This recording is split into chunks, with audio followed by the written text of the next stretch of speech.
Okay, last క్లాస్లో ఎక్కడ మేము టెన్షన్ ఫోర్స్ దగ్గర ఆప్ చేసాం కదా. So now let us start with tension force. Tension force, what is meant by tension force? Suppose I am taking a block of wood or anything, any object, tie this block of wood or any object with a string. Okay, the another end of the string is connected to the ceiling. Okay, the ceiling acts as support for this block of wood. Okay, అంటే ఒక black of would తీసుకున్నా, ఆ వుడ్ని ఏం చేస్తున్నామంటే ఒక స్ట్రింగ్తో టై చేస్తున్నాం. So free end of the string ఎక్కడ attach చేసాం? సీలింగ్కి అటాచ్ చేసాం కదా. ఈ సీలింగ్ ఏం చేస్తుంది? ఈ బ్లాక్ ఆఫ్ వుడ్ని కింద పడిపోకుండా, సపోజ్ ఇది గ్రౌండ్ అనుకుందాం. ఓకే, ఈ గ్రౌండ్కి పడిపోకుండా ఈ సీలింగ్ ఏం చేస్తుంది? సపోర్ట్ చేస్తుంది. ఓకే, ఆ సీలింగ్ సపోర్ట్ చేస్తుంది కదా. అంటే ఏం చేస్తుందంటే ఇక్కడ నుంచి గ్రావిటేషన్ ఫోర్స్, అంటే సపోజ్ ఈ స్ట్రింగ్ కానీ బ్రేక్ అయినా, స్ట్రింగ్ ఆ థ్రెడ్ ఈజ్ బ్రేక్ అయితే ఏమవుతుంది? Due to the gravitation force of the earth, the wood block or any object fells down కదా. అందువల్ల ఏమవుతుంది? ఈ స్ట్రింగ్ అనేది సపోర్ట్ చేస్తుంది. ఈ బ్లాక్ పడిపోకుండా గ్రావిటేషన్ ఫోర్స్ ఎంత యాక్ట్ చేస్తుందో సేమ్ అమౌంట్ ఆఫ్ ఫోర్స్ పైకి పుల్ చేసి ఈ వుడ్ పడిపోకుండా చూస్తుంది కదా. సో ఈ ఫోర్స్ని ఏమంటాం అంటే టెన్షన్ ఫోర్స్ అంటున్నాం. Tension, what is mean by tension? Tension means the tightness of string. The tightness of string is nothing but tension. Okay, ఈ వుడెన్ బ్లాక్ చూసుకుంటే ఇప్పుడు ఎన్ని ఫోర్స్ యాక్ట్ చేస్తున్నాయి? అప్వర్డ్ పుల్లింగ్ ఫోర్స్, తర్వాత డౌన్వర్డ్ గ్రావిటేషన్ ఫోర్స్ యాక్ట్ చేస్తున్నాయి. Okay, అయితే next ఈ tension force కూడా ఎలాంటి ఫోర్స్ అంటే కాంటాక్ట్ ఫోర్స్. ఓకే, టెన్షన్ ఏం చేస్తుంది? ఆల్వేస్ పుల్స్ ఆబ్జెక్ట్ ఏం చేస్తుంది? పుల్లింగ్ చేస్తుంది. ఓకే, సో ఇదొక ఇంపార్టెంట్ బిట్ అండి. ఏమంటారంటే tension force is always pulls the body. Okay, next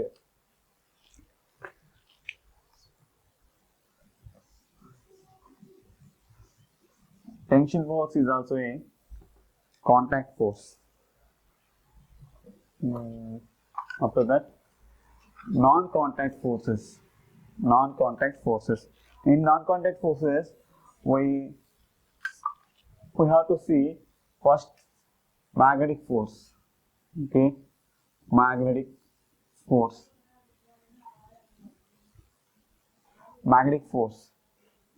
We know that, suppose I am taking a needle.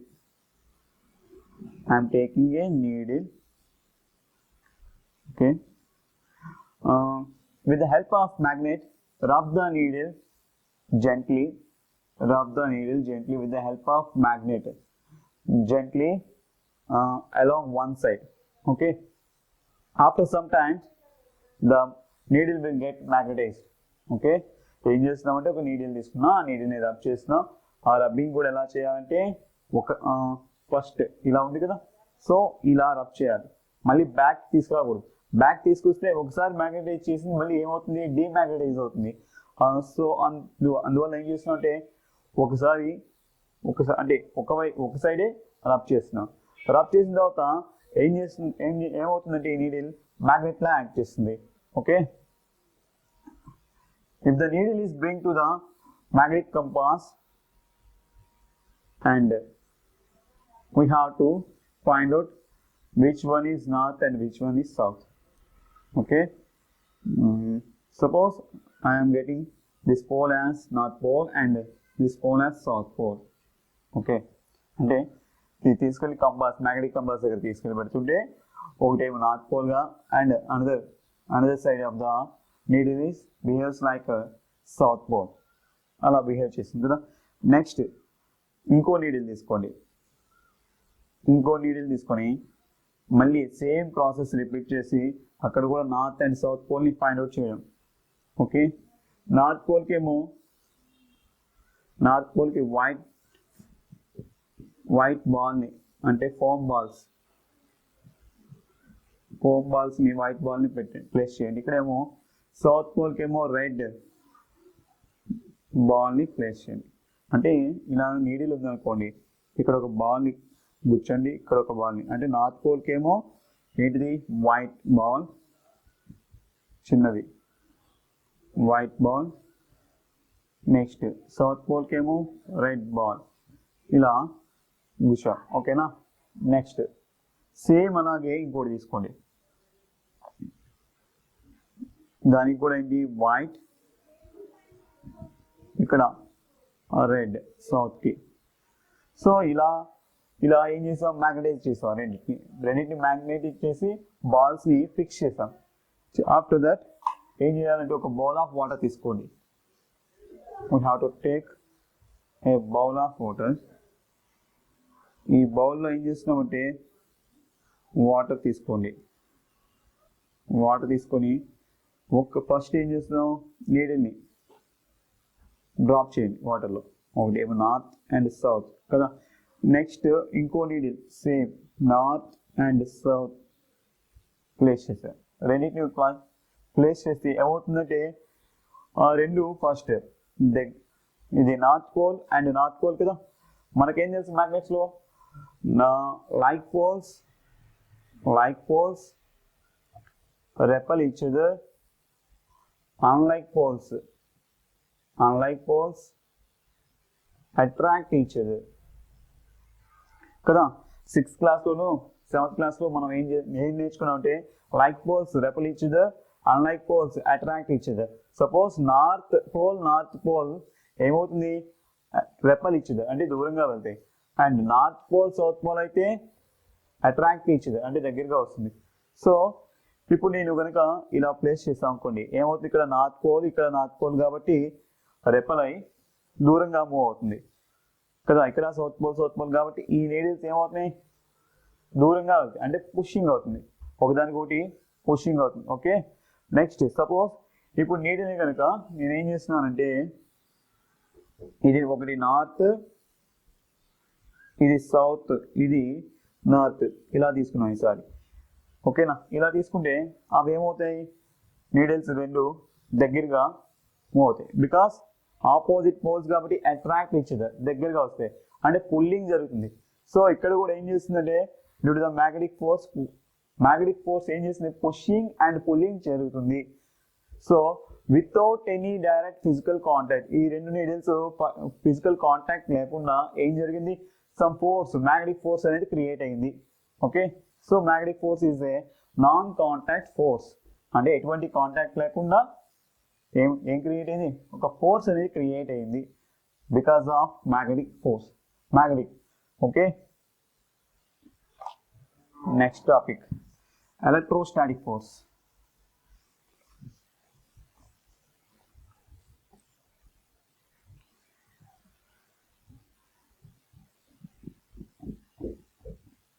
Electrostatic force.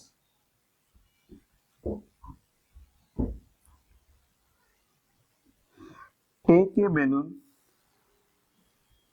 ఒక balloon తీసుకోండి and fill it with air. ఈ balloon ఏం చేస్తున్నాం, ఎయిర్ని fill చేసాం బెలూన్ని. Okay. After that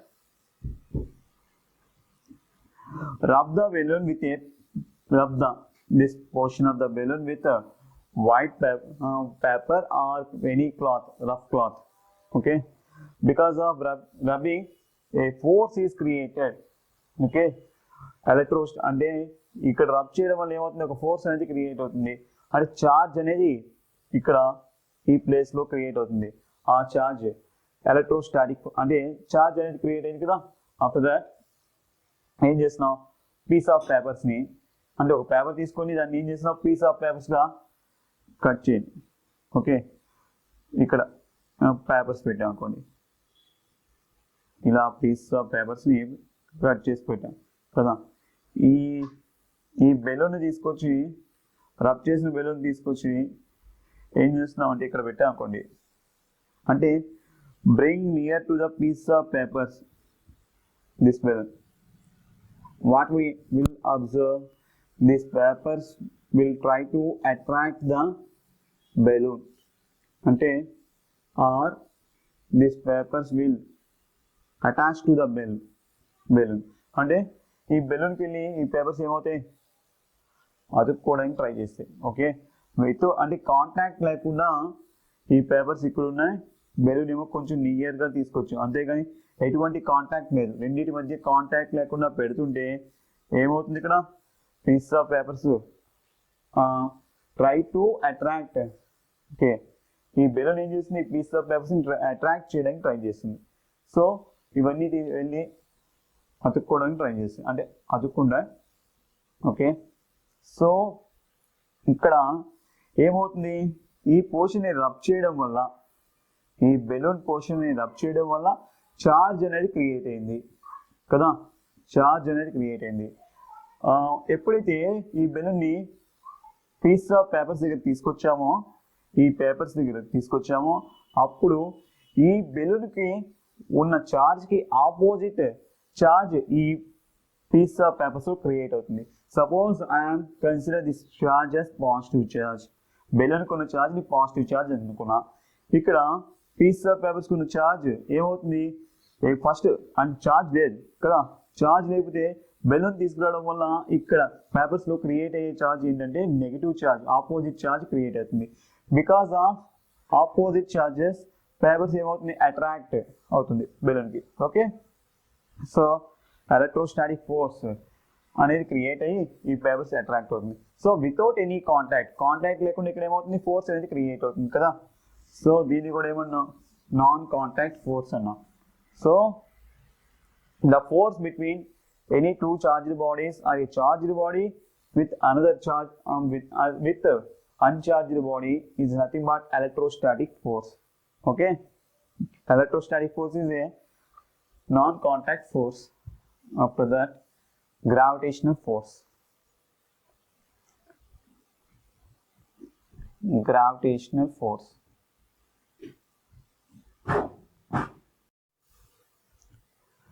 Okay, gravitational force. Gravitational force we already observe daily life, and we know in 7th class about gravitational force. And what is gravitational force? Earth always pulls any object when it is fallen down. Okay, లేదా ఒక ఆబ్జెక్ట్ని పైకి విసిరా అనుకోండి, ఏమవుతుంది, అల్టిమేట్గా down కిందకి పడుతుంది కదా. అంటే ఒక బాల్ని త్రో చేస్తా, ఆ బాల్ ఏమవుతుంది, ఫైనల్గా గ్రౌండ్కి రీచ్ అవుతుంది. Because of earth gravitation force. అంటే గ్రావిటేషన్ ఫోర్స్, ఎర్త్ యొక్క గ్రావిటేషన్ ఫోర్స్ వల్ల ఏమవుతుంది, ఆబ్జెక్ట్స్ అన్నిటిని అట్రాక్ట్ చేస్తుంది. ఓకే, గ్రావిటేషన్ ఫోర్స్ అంటే ఓన్లీ ఎర్త్ ఒకదానికే ఉంటుందని కాదు. Gravitation force is a force between any two objects in the universe. అంటే యూనివర్స్లో ఏ రెండు ఆబ్జెక్ట్స్ మధ్య అయినా సరే ఏముంటుంది, గ్రావిటేషన్ ఫోర్స్ ఉంటుంది. కానీ అంటే నాకు తర్వాత ఈ బోర్డ్కి మధ్య కూడా గ్రావిటేషన్ ఫోర్స్ ఉంటుంది. ఓకే, లేదు నాకు తర్వాత ఈ వాల్స్ మధ్య కూడా గ్రావిటేషన్ ఫోర్స్ ఉంటుంది, అంటే సమ్ ఫోర్స్ ఆఫ్ అట్రాక్షన్ ఉంటుంది. కానీ ఇక్కడ మనకి ఫోర్స్ ఆఫ్ అట్రాక్షన్ మనకి కనబడదు. ఎందుకు కనబడదు అంటే ఎర్త్ అనేది మన బాడీస్తో కంపేర్ చేసుకుంటే ఎర్త్ అనేది హ్యూజ్ సైజ్. ఓకే, అంటే మ్యాసివ్ సైజ్ కాబట్టి ఎర్త్ యొక్క గ్రావిటేషన్ ఫోర్స్ ఏమవుతుంది, అక్కడ ఆబ్జెక్ట్స్ చాలా చిన్నవి కదా. ఎర్త్ గ్రావిటేషన్ ఫోర్స్ అంటే ఎర్త్ సైజ్ పెరగడం వల్ల సో ఆబ్జెక్ట్స్ని అట్రాక్ట్ చేసుకుంటుంది ఈజీగా. అర్థమైందా, అక్కడ ఫోర్స్ అనేది మనకి విజిబుల్ అవుతుంది, మనకి తెలుస్తుంది. బట్ మనం చూసుకుంటే ఎర్త్తో కంపేర్ చేసుకుంటే మనం చాలా సైజ్ అనేది చాలా చాలా చిన్నగా ఉన్నాం, లేదా వెరీ వెరీ స్మాల్ అమౌంట్ కదా మనం ఎర్త్తో కంపేర్ చేసుకుంటే. అందువల్ల సో ఇక్కడ గ్రావిటేషన్ ఫోర్స్ అనేది అంటే నాకు తర్వాత ఈ బోర్డ్కి మధ్య లేదా ఎనీ టూ బాడీస్ మధ్య మనకి విజిబుల్ అవుతుంది అనమాట. ఓకే, కానీ గ్రావిటేషన్ ఫోర్స్ అనేది ఏమవుతుందంటే ఏ టూ ఆబ్జెక్ట్స్ మధ్య అయినా సరే gravitation some force of attraction ఉంటుంది. ఆ ఫోర్స్ ఆఫ్ అట్రాక్షన్ ఏమన్నా గ్రావిటేషనల్ ఫోర్స్ అన్నా. బికాస్ ఆఫ్ గ్రావిటేషన్ ఫోర్స్, ఆ ఫోర్స్ వల్ల ఏమవుతుంది, ఎర్త్ సన్ చుట్టూ తిరగడం. Okay, next all planets revolves around the sun. Okay, అదే అనమాట గ్రావిటేషన్ ఫోర్స్ అంటే. గ్రావిటేషన్ ఫోర్స్ ఏం చేస్తుంది, always pulls the body towards it కదా. సపోజ్ ఒక బాడీ ఉందనుకోండి, దీని యొక్క మాస్ ఎం అంటే దీని యొక్క వెయిట్ లేదా మాస్ అనేది ఎం. వెయిట్ అంటే ఏంటి, weight is equal to mg, వేర్ m is the mass, g is the gravitation force. Okay, gravitation force వల్ల. ఓకే, అది. Next acceleration due to gravity, ఇంకొకటి ఉంది యాక్సలరేషన్ డ్యూ టు గ్రావిటీ అంటాం జీనే. ఓకేనా, ఎర్త్ మీద g value 9.8 metre per second square. ఇది ఒకటి ఇంపార్టెంట్ బిట్ గుర్తుపెట్టుకోవాలి. ఓకేనా, గ్రావిటీ వాల్యూ అంతా 9.8 metre per second square. Next limiting force lab activity. Limiting force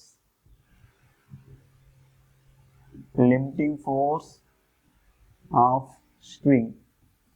limiting force of string find out చేయడం అంటే ఒక స్ట్రింగ్ తీసుకొని, స్ట్రింగ్ కానీ లేదా థ్రెడ్ కానీ తీసుకున్నాం అనుకోండి, దాని యొక్క లిమిటింగ్ ఫోర్స్ని ఫైండ్ అవుట్ చేయాలి. ఓకే, ఎలా ఫైండ్ అవుట్ చేస్తాం, first take a spring balance. ఒక స్ప్రింగ్ బ్యాలెన్స్ తీసుకున్నాం, దాన్ని సీలింగ్కి, ఇది సీలింగ్ అనుకోండి, రూమ్ యొక్క సీలింగ్కి ఫిక్స్ చేసి ఇక్కడ స్ప్రింగ్ బ్యాలెన్స్ తీసుకోవాలి. స్ప్రింగ్ బ్యాలెన్స్లో ఏమవుతుందంటే ఇక్కడ వెయిట్స్, అంటే వెయిట్స్ అనేది ఇండికేట్ చేస్తుంది ఇక్కడ స్ప్రింగ్ బ్యాలెన్స్లో. ఈ స్ప్రింగ్ బ్యాలెన్స్లో సపోజ్ ఇక్కడ 1 kg, 2 kg, 3 kg, 4 kg, so on up to 15 kgs వరకు. ఓకే, ఇలా ఉంది స్ప్రింగ్ బ్యాలెన్స్ ఇండికేట్ చేసే పొజిషన్స్ కదా. అయితే ఈ స్ప్రింగ్ బ్యాలెన్స్కి ఏం చేస్తున్నాము, ఇక్కడ స్ప్రింగ్ బ్యాలెన్స్కి ఒక వెయిట్ హ్యాంగర్ని ఫిక్స్ చేస్తాం. ఇక్కడ వెయిట్ హ్యాంగర్ అంటే వెయిట్స్ మనం ప్లేస్ చేయొచ్చు ఈ స్ప్రింగ్ బ్యాలెన్స్. ఓకే, ఇది స్ప్రింగ్ అనుకోండి, ఈ స్ప్రింగ్కి ఏం చేసినా ఒక వెయిట్ హ్యాంగర్ పెడతాం కదా. సో ఇలా ఉంటుంది స్ప్రింగ్ బ్యాలెన్స్. దీన్ని తీసుకెళ్ళి ఒక సీలింగ్ ఫిక్స్ చేసాం, రూమ్ యొక్క సీలింగ్ ఫిక్స్ చేస్తే ఇక్కడ నువ్వు ఫస్ట్ ఏం చేస్తావు, ఒక థ్రెడ్ తీసుకున్నాం. ఓకే, స్ప్రింగ్లో ఒక థ్రెడ్ కానీ లేదా ఒక స్ట్రింగ్ తీసుకున్నాం. ఈ స్ట్రింగ్ తీసుకున్నాం కదా, ఈ స్ట్రింగ్ యొక్క లిమిటింగ్ ఫోర్స్ని ఫైండ్ అవుట్ చేయాలి. లిమిటింగ్ ఫోర్స్ అంటే ఏ వెయిట్ వరకు స్ట్రింగ్ అనేది తెగకుండా ఉంటుంది అనేది ఫైండ్ అవుట్ చేయాలి. ఓకే, ఇప్పుడు నువ్వేం చేస్తున్నావు, ఒక వెయిట్ని, ఫస్ట్ వెయిట్ని 1 kg పెట్టావు. ఓకే, ఇక్కడ వెయిట్ని ఇండికేట్ చేస్తుంది 1 kg. ఓకే, బాగానే ఉంది. నెక్స్ట్ 2 kgs పెట్టావు, మెజర్ చేస్తావు, అప్పుడు కూడా స్ట్రింగ్ ఏమైంది, బాగానే ఉంది. నెక్స్ట్ 3 kgs పెట్టాం, స్ట్రింగ్ కొంచెం లైట్గా ఏమవుతుంది, షేక్ ఇస్తుంది. ఇప్పుడు 4 kgs పెట్టగానే ఏమవుతుంది, స్ట్రింగ్ అనేది బ్రేక్ అయింది. ఓకేనా, సో స్ట్రింగ్ అనేది బ్రేక్ అయిందంటే ఏంటి అక్కడ అర్థం, మీనింగ్ ఏంటంటే ఈ స్ట్రింగ్ లిమిటింగ్ ఫోర్స్ అంటే వెయిట్ ఎంత లిమిట్ వరకు ఉంటుందంటే 4 kgs వరకే దీని యొక్క కెపాసిటీ అనమాట. So limiting force of the string is 4 kgs. ఇలాగా స్ట్రింగ్ని ఫైండ్ అవుట్ చేస్తాం. నెక్స్ట్ ఇంకో స్ట్రింగ్ తీసుకున్నాం, సపోజ్ స్ట్రింగ్ వేరే కానీ లేదా ఒక థ్రెడ్ తీసుకున్నాం అనుకోండి. థ్రెడ్ అయితే ఒక థ్రెడ్ తీసుకున్నా, ఆ థ్రెడ్ అయితే ఏమవుతుందంటే ఇక్కడ ఫస్ట్ గ్రామ్స్ తీసుకున్నాం, 200 grams పెట్టాను అనుకోండి. 200 grams పెడితే ఓకే, బాగానే ఉంది, ఎటువంటి షేక్ లేదు లేదా థ్రెడ్ అనేది బ్రేక్ అవ్వలేదు. నెక్స్ట్ 500 grams పెట్టాను, ఇక్కడ కొంచెం షేక్ వచ్చింది అనుకోండి. నెక్స్ట్ 1 kg పెడితే ఏమవుతుంది, ఆ థ్రెడ్ అనేది బ్రేక్ అయిపోయింది. సో బ్రేక్ అయిపోయి కింద పడిపోతుంది కదా. సో దీన్ని బట్టి ఏం చెప్తున్నాం, థ్రెడ్ యొక్క limiting force up to 1 kg అని చెప్తున్నాం. సో ఇలా లిమిటింగ్ ఫోర్స్ ఆఫ్ థ్రెడ్ కానీ స్ట్రింగ్ కానీ ఫైండ్ అవుట్ చేస్తాం. ఇది మన ల్యాబ్ యాక్టివిటీ. ఓకే,